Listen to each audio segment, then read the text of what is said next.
Okay guys, we're gonna go for a walk right now. I'm gonna go and clear my head a little bit. It gets kind of hectic around here. So we're gonna go for a walk. Let's go. And I'm just gonna point the camera in front of me here if I can. I guess I can't. So, alright, here we go. Okay, this is the wonderful, I don't know if you can see that, but yeah, this is the wonderful backyard of mine. Now, I just want to take you for a little walk out here to show you, well, actually, just to clear my head and show you what's back here. So, whoa. You can see, I actually live in town, but you can see there's plenty of foliage, plenty of escape back here. As I take you down by the river here. It's a small river, but it's pretty cool. So what I was just thinking about before I walked out here, and I'll just keep talking as we get down here. See,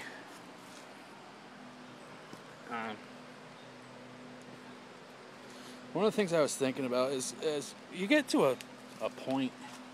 It seems like you get to a point in your life where things are finally starting to go good. Things are going better. You start to get creative. You start to get more ideas. You start to get more attention. People start noticing you. But then you also have the people that seem to come to you in a negative light. Now, I'm not saying these people are bad. You need these people to help, keep your ego in check and keep things running smooth. But it seems like if things are finally starting to go your way, and you're finally starting to get ahead, and you're finally starting to get the things you want in life, you gotta come to a point where you start blocking out the naysayers. So if you do, say, if you have a successful platform, let's say on G+, where things are kind of working out for you, and it starts to attract negative attention. They start saying maybe something like you're not doing things right, or you could be doing something better, But obviously, if things are working, then why change it? Why change it because of this one or couple of people? I mean, and everybody's input's valuable, but I guess this comes from some of the conversation I've had today, and so. It happens a lot. Like a lot of times I'll find myself actually, instead of posting content myself, I'll be lurking because I'm finding some of these conversations to be that interesting. And so, but it definitely it gets addictive. So this is right out back of my house. You can see there. Probably could have saw better before, but I get carried away when I start talking and walking. I just go all nuts. So actually, we can get over here. I'll show you this part of where I like to go when I need to clear my head. It's just right out here.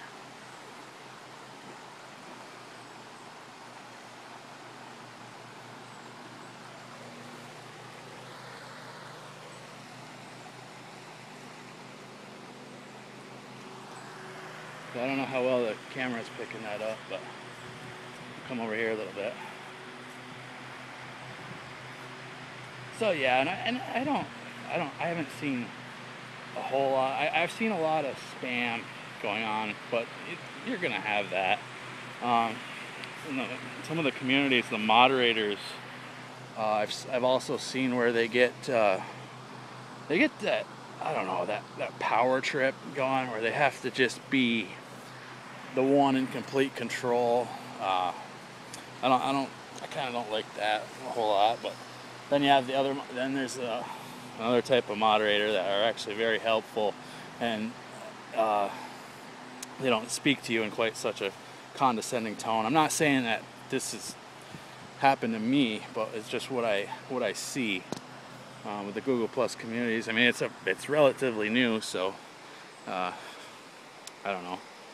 it's going to take some getting used to, I guess.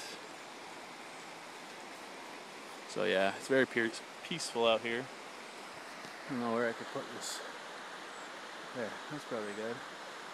Yeah, I'm wearing the old baseball cap because, of course, it's really buggy down here, and it helps with the shaved head. So, yep, Mets hat, Jets shirt, and I'm probably gonna take a lot of flack for being a Mets and Jets fan, but you know, what can you do? I stay loyal. I'm a loyal person. Of course, I'm married, and I've had the same favorite team for as long as I can remember. So I like to keep things, you know, as they are for the most part. But I'm not too hard on when things change, because I am going to be hopefully. The plan is to be a tech professional. I've had a little bit of experience in the tech world, working help desk. It was a very difficult time in my life, I can say, and for whatever reason, my own fault, but for whatever reason, it didn't work out. So that was kind of the end of my professional tech experience, and I get, you know, it's just, what do you say, it's just help desk. So, but, and no, don't get me wrong there. When I say just help desk, that seriously was one of the most stressful jobs I've ever had in my life.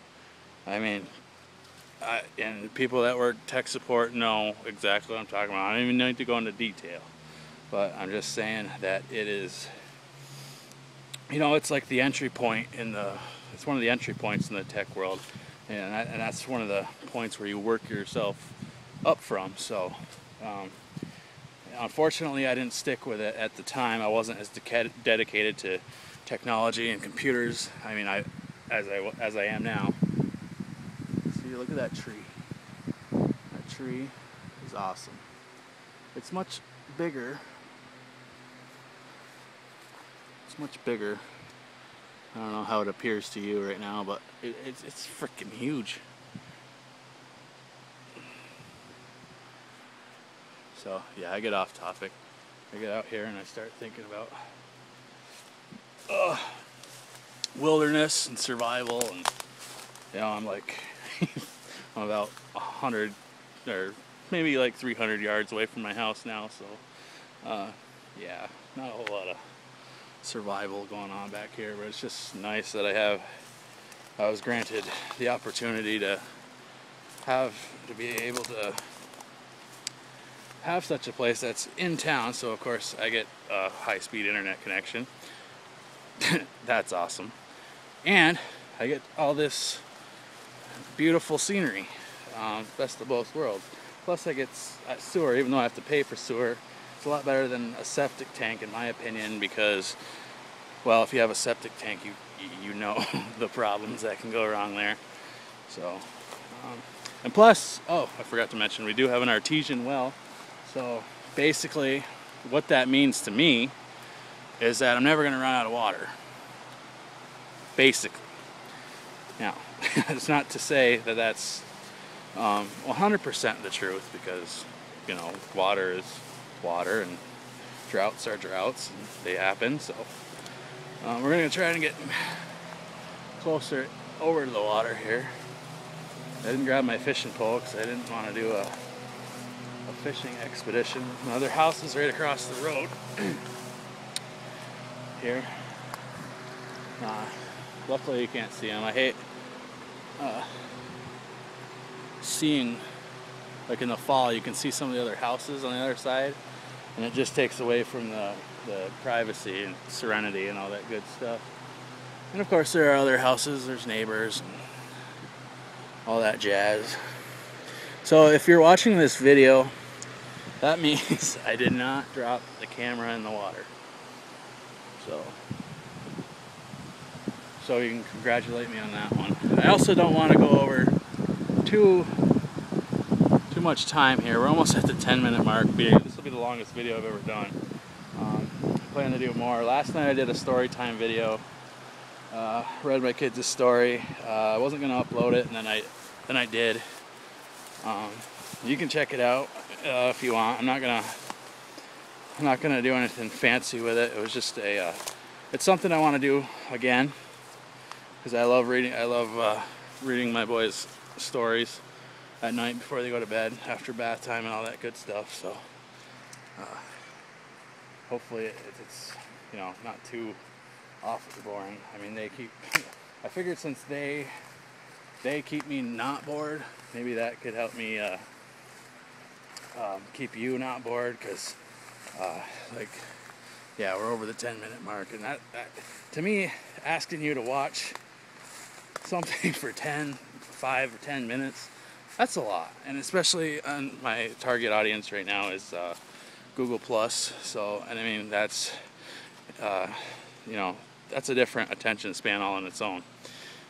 Not saying it's better, I'm not saying it's worse, but when I'm on G Plus, I'm flipping through, looking at the stuff I like, commenting on stuff, plus oneing, and you get into this zone, this wonderful zone, and sometimes it's really hard to put it down, put it or shut the computer off, but that's what we do. So hopefully as we get to the almost 12-minute mark, we'll end there. And if you made it through most of this video, I hope to come out here and do some talks more often. But I just wanted to show you this little bit of the scenery out here.